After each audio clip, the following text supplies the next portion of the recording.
મરતું clock ના માનવી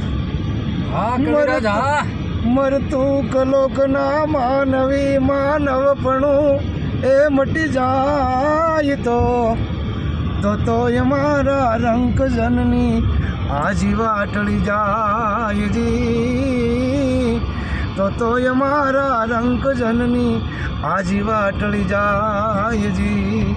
હે મરતું લોકના માનવ બાપ, હવે તો પાછો વળ મારા બાપ. તો માડી દુઃખ હરણી માતું કુળ દેવી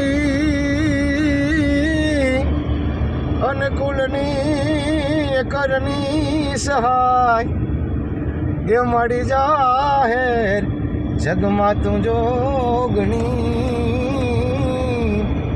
એ માડી પરગટ પીઠડિયાય બલગોડાય ને બલવાકડા જ રે અન ભલ બાંધાય જો ને હથિયાર ઓલી જાજી હોજમાં જીત હું એને મરવું એક જ વાર.